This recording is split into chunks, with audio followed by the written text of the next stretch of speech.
tous les 5 ans, il y aura des élections, mais le tour des autres viendra. C'est ce que je conçois comme étant l'évolution politique normale de la Côte d'Ivoire. Dieu me montre 2 mains qui sont ouvertes. Et je vois...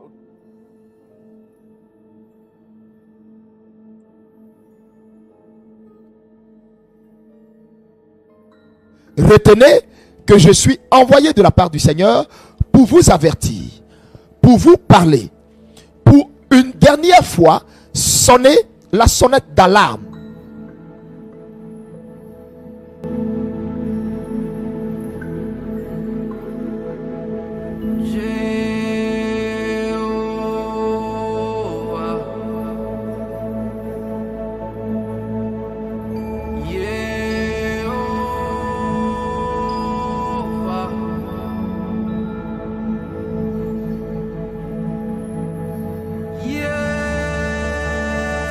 Voilà, donc que nos hommes politiques aient la sagesse de se tourner vers Dieu dans l'humilité et au lieu de regarder à leurs intérêts, de regarder à l'intérêt de la nation, à l'intérêt de Dieu. Amen. Est-ce que vous pouvez nous dire un mot sur la Nouvelle Côte d'Ivoire? J'étais couché sur mon lit et l'Éternel m'envoya dans une vision. Dans cette vision, j'ai vu, je regarde à ma gauche, je vois une estrade. Et sur l'estrade, je vois une grande lumière. Et je vois le prophète Elipada, couvert de blanc, presque invisible. Merci Seigneur. Écoutez ceci. Le temps de Dieu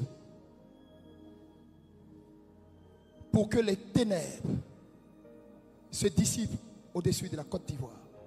Ce temps est arrivé. C'est-à-dire que vous n'excluez pas d'être à nouveau candidat en 2025? Ah non, non, écoutez, ça suffit comme ça. C'est un sacrifice que je fais. Pour moi, il me serait difficile, même impossible. Et j'espère que la Constitution va nous régler ce problème. Dans cette vision, j'ai vu une grande maison, une très grande maison. Et à l'intérieur de cette maison, au beau milieu, se trouvait un moulin. Et l'Éternel me montra 3 meuniers. Donc vous seriez d'accord pour fixer une limite d'âge qui ferait qu'en 2025, aucun de vous trois, Laurent Gbagbo, Henri Konan Bédié et vous, ne seriez candidat? Moi, j'ai des idées sur cela, mais cela dépendra de la commission que je mettrai en place, de l'Assemblée nationale, du Sénat et du vote des Ivoiriens. Et votre idée, c'est ça, c'est que... Mais je considère qu'il est temps que nous quittions la scène politique. Je le pense très sincèrement. Et alors que je suis en train de vous parler, maintenant, à la tête de notre nation, juste à la tête de notre nation, il y a vacation présidentielle. Je l'ai vu spirituellement. Le premier meunier tenait une clé qui brillait, une clé qui était très grande, beaucoup plus grande que cette personne, plus grande que ce meunier. Le second meunier était en train de verser les grains dans la machine à moudre. Et le troisième meunier était en train de moudre ces grains-là. Et je voyais une farine en couler. Si les partis politiques qui sont d'accord avec moi qu'il faut qu'on touche l'âge limite pour qu'on règle ce problème des grands présidents, guillemets, ou des présidents de l'indépendance, mais moi je serais d'accord, puisque j'avais déjà décidé de ne pas être candidat. Ça ne m'affecte pas de ne plus être candidat. Celui qui est à la tête du PDCI-RDA, priez pour lui.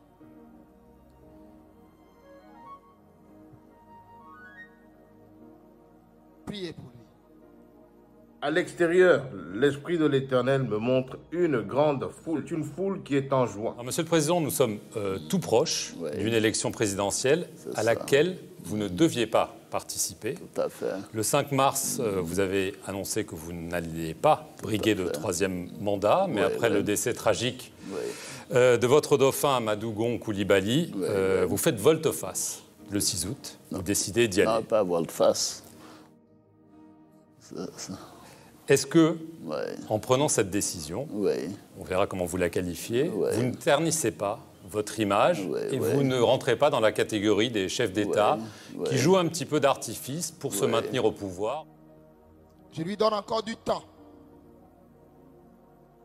Qu'il se répande publiquement devant les Ivoiriens et qu'il dise réellement, réellement, réellement le pacte qui a été tissé. Je voudrais dire ceci ici. Au PDCI EDA, une page s'est tournée. Et elle s'est tournée définitivement. Que celui qui a des oreilles entende. Que celui qui a la sagesse de l'esprit entende. Et cette année même, elle s'est tournée et s'est fermée définitivement. Et je regarde la foule, c'est une foule qui est en joie. Je vois une foule qui joue des instruments. Je vois une foule qui est en train d'acclamer. Une foule qui est en train d'applaudir. Nous ne sommes pas en transition en Côte d'Ivoire. Moi, je suis démocratiquement élu. Et le président Bédié avait soutenu ma candidature en 2015. Je suis président démocratiquement élu et j'envisage d'aller jusqu'au terme de mon mandat. Et de nulle part, je vois une vague d'eau qui commence à tout secouer, à tout bouleverser. Et j'entends des cris, je vois des gens courir de partout. Et l'Esprit de l'Éternel m'amène dans une nouvelle vision où je vois le prophète Elipada face à l'océan et plonger les mains dans l'océan et en sortir 3 cercueils. Pensez par l'Esprit de Dieu à la reconstruction. Pensez par l'Esprit de Dieu à la reconstruction, au renouveau. Et je vois le prophète Elipada se tourner vers la face de l'Éternel. Écoutez-moi très bien. Ce temps est arrivé. Ce temps est arrivé. Je vais vous dire ceci. Vous allez avoir un signe. Et le signe que vous allez avoir va venir du PDCI EDA. Le signe que vous allez avoir va venir du PDCI EDA. Puis l'Esprit de l'Éternel me montra. Et j'observe les 3 cercueils. Pendant que le prophète était en discussion avec l'Éternel, Dieu nous informe de tout ce qui doit nous arriver, soit par des songes, soit par des visions, soit par des prophéties, soit par des avertissements, des conseils. Mais c'est nous qui n'y prêtons point garde, c'est nous qui n'écoutons pas. dans le premier cercueil, je vois à côté le président Bédié. Je ne le vois pas à l'intérieur du cercueil, je le vois à côté du cercueil, comme s'il y avait quelque chose qui le préoccupait, comme s'il n'était pas content. Dans le second cercueil, je vois le président Alassane Ouattara, les yeux ouverts et les mains posées sur son cœur. Oui, il y a des choses que je ne dirai pas. Pour quelle raison? Je vais vous expliquer d'abord. Le temps pour que les ténèbres prennent fin sont accomplis. Et quand je vous parle d'accompli, je vous parle de maintenant où je suis en train de vous parler. Et je vous dis, le signe de la manifestation de la lumière va venir du PDCI EDA. Parce que le PDCI EDA va être frappé par un deuil auquel il ne s'attend pas. Ce parti va être frappé par un deuil auquel il ne s'attend même pas du tout. Ils n'auront même pas vu ça venir. Alors que je vous parle, alors que je suis en train de vous parler, vous allez voir ça, mais de façon assez rapide. Tout le monde va être surpris par la nouvelle. Tout le monde va être surpris par la nouvelle, parce que personne n'aura vu ça venir. Ce signe marquera la fin d'une ère. Ce signe marquera la fin d'une ère et le début d'une nouvelle ère qui s'élève sur votre nation. Que celui qui a des oreilles et de la connaissance entende et discerne ce que l'Esprit dit. Et dans le troisième cercueil, je vois du vide et j'interroge l'Éternel qui me montre le président Laurent Gbagbo. Vous avez accusé l'ancien président Bédié, dans une interview avec nos confrères du Monde, de distribué de l'argent aux casseurs, vous l'avez aussi accusé de faire ressurgir les vieux démons de l'ivoirité. Des accusations de crimes graves, quand même. Mais vous savez, ces dossiers sont entre les mains de la justice. Je préfère ne pas dire plus que ce que j'ai dit jusqu'à présent. Il devra y faire face, donc. Ah, mais tout le monde doit faire face à la justice.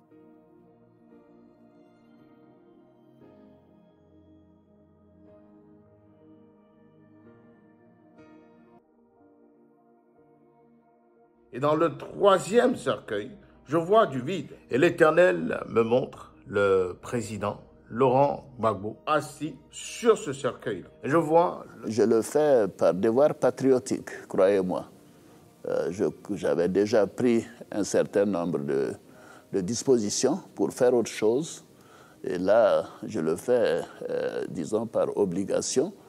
Et je suis bien évidemment contraint à bien faire ce qui m'a été demandé, mais le pays avait besoin de cette candidature et je considère que mon aura personnel est sacrifié dans l'intérêt de mon pays.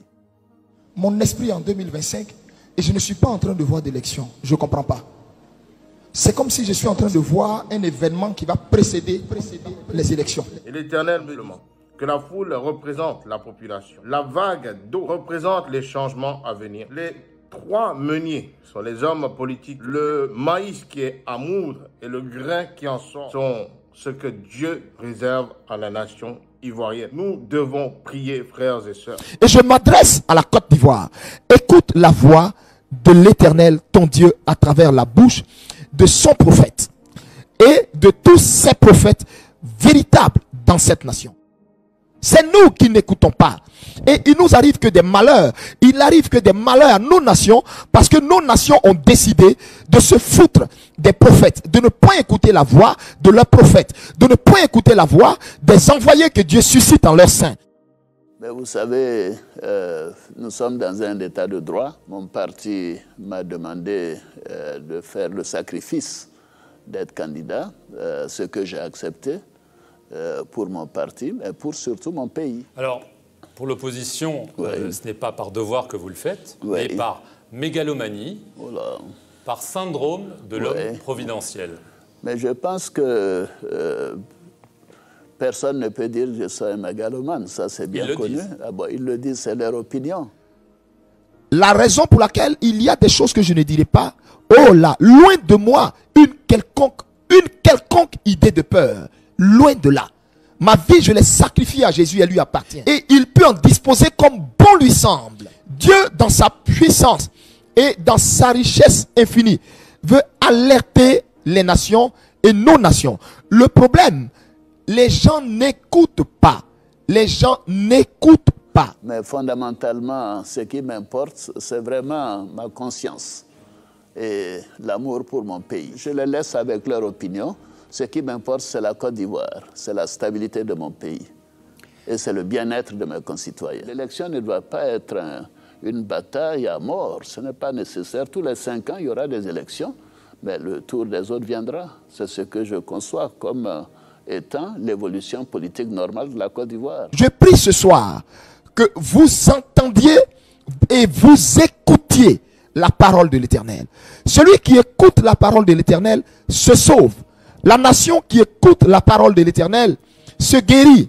Le peuple qui écoute la parole de l'Éternel se sauve. Bien-aimés, vous devez comprendre que de la même façon, le monde a ses dirigeants. De la même façon, le monde a ses représentants. Ainsi, Dieu également a suscité ses dirigeants. Ils sont des prophètes. Des prophètes. Mais des prophètes à qui Dieu révèle sa voix. En Amos chapitre 3, la Bible dit: est-ce qu'il arrivera un malheur sans que Dieu n'en soit l'auteur? Arrivera-t-il quelque chose sans que Dieu ne nous en informe à l'avance? Je m'adresse à la Côte d'Ivoire. Écoute la voix de l'Éternel, ton Dieu, à travers la bouche de son prophète et de tous ces prophètes véritables dans cette nation. C'est à ce seul titre, Côte d'Ivoire, que tu te guériras, que tu te sauveras. Parce que dans la vision et les informations qui ont été données par le prophète Elipada, son arrivée, son retour sera intimement lié à 3 étapes bien importantes. Le départ du président Bédié, un départ qui est inhabituel. Le second s'annoncera sur le président Laurent Gbagbo, mais qui échouera. Et le troisième sera sur l'actuel chef d'État, le président Alassane Ouattara. Tous les 5 ans, il y aura des élections, mais le tour des autres viendra. C'est ce que je conçois comme étant l'évolution politique normale de la Côte d'Ivoire, avec une alternance après un certain temps, Vous savez, moi j'ai toujours la constitution de la Côte d'Ivoire dans ma poche. J'espère que je ne vais pas déranger votre micro. Nous devons prier parce que ces 3 situations confirmeront le retour, comme l'a annoncé l'Éternel, du prophète Eli Pada. Est-il vrai, tout de même, Monsieur le Président, que Guillaume Soro aurait cherché à actionner des membres de votre garde présidentielle pour éventuellement vous renverser? Mais je ne ferai pas de commentaires sur tout cela. La justice donnera tous les éléments le moment venu. Mais quand vous dites qu'il mérite la prison à vie, on parle de crimes graves, là, on ne parle pas de petites choses. Mais vous savez, j'ai donné mon opinion, mais je ne suis pas juge. En tant que citoyen et lisant la Constitution, quand on fait un certain nombre, on pose un certain nombre d'actes, il y a des conséquences, c'est tout ce que je dis. Mais je ne suis pas le procureur ni le ministre de la Justice. Mais la justice fera son travail en temps voulu. Avec tous ceux qui commettent des actes criminels, pas le seul. Tout cela sera réglé en temps opportun. Mais je n'en dirai pas plus. C'est P. Herman, je n'en dirai pas plus. Vous avez dit que ce ne sera pas une amnistie, donc ce sera une grâce. Je n'en dirai pas plus. Je n'en dirai pas plus. Mais vous n'excluez pas la grâce? Je n'en dirai pas plus. Non, mon souhait, c'est de faire en sorte que la Côte d'Ivoire demeure en paix. Oui. Et je considère que j'ai montré suffisamment d'ouverture pour cela. Alors, pour ne pas ternir votre image sur la scène internationale, vous dites en effet que vous souhaitez partir dès que vous le pourrez. Voulez-vous que j'adresse ma succession? Le prophète Eli Pada attend donc, face à l'Éternel, en prière, que ces choses-là surviennent avant qu'il ne se manifeste. Ça dépend de mon équipe, vous savez, je ne suis pas moi, contrairement à ce que mon ami parlait de dictateur, je ne suis pas un dictateur. Retenez que je suis envoyé de la part du Seigneur pour vous avertir, pour vous parler, pour une dernière fois sonner la sonnette d'alarme. Parce que, frère, des événements bizarres sont à la porte de notre nation. Je parle de notre nation. Bien-aimés, il est important que nous ayons l'information pour savoir comment nous tourner vers Dieu, non des mais vers la seule personne de Jésus-Christ qui nous avertit parce qu'il veut sauver un grand et un maximum de personnes. Ce soir, je suis votre frère,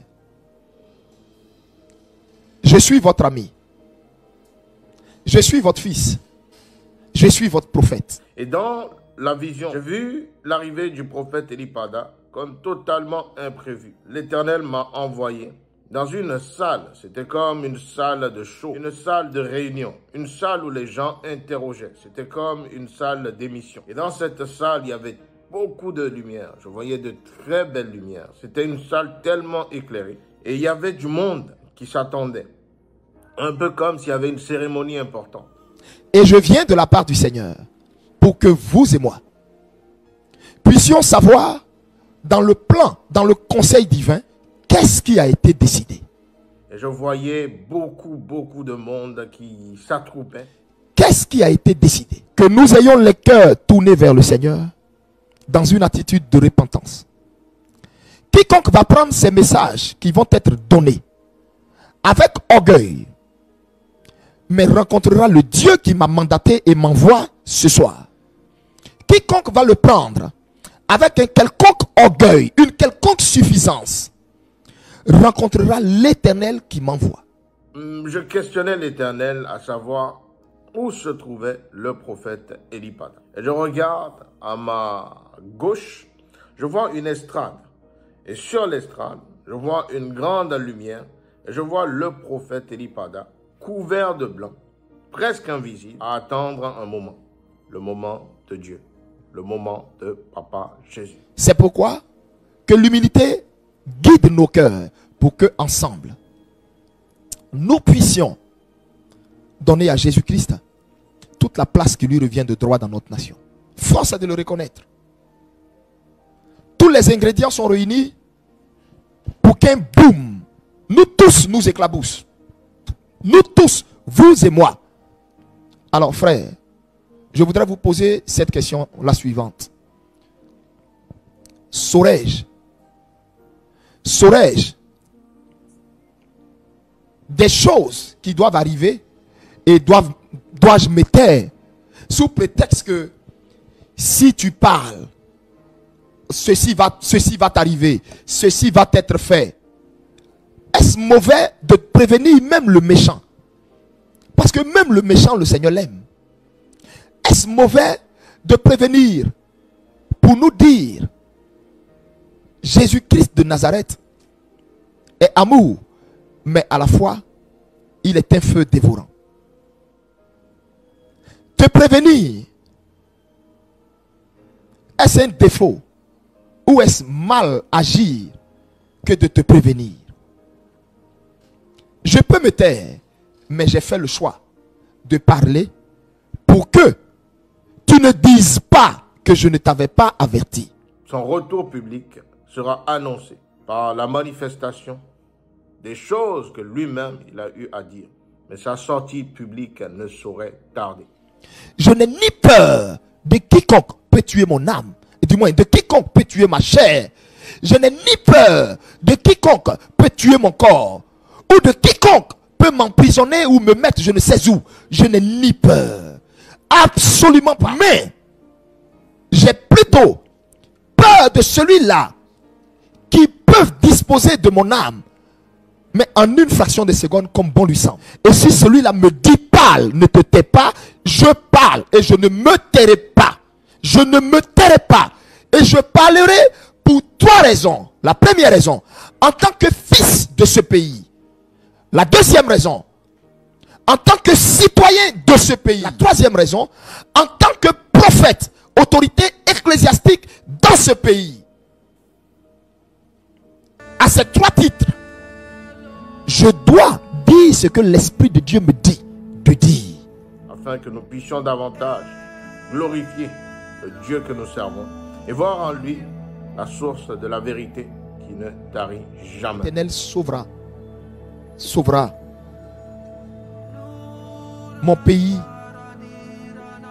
de toute situation qui effraie les politiques. Même eux ne maîtrisent aucune situation. Même eux ne maîtrisent aucune situation. La Côte d'Ivoire est une marmite d'eau qui est arrivée à débordement. Ils le savent tous. Tout peut partir en vrille à tout moment. Maintenant, je travaillerai à trouver un jeune qui soit accepté par la majorité. Avant et 2025. à partir de là. Mais le plus tôt possible en ce qui me concerne. Mais sûrement avant 2025. Non, je ne dis pas sûrement. Je ne dis pas sûrement, je dis le plus tôt possible. Dans la mesure où ce sont les mêmes acteurs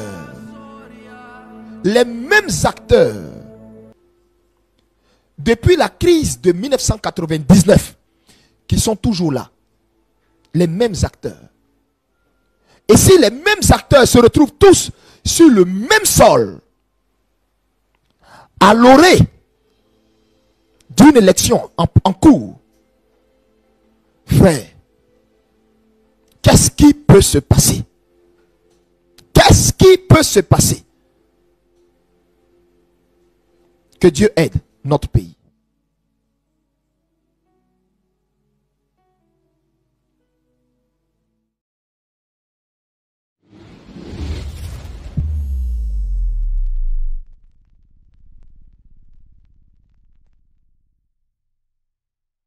Ma vie est en danger.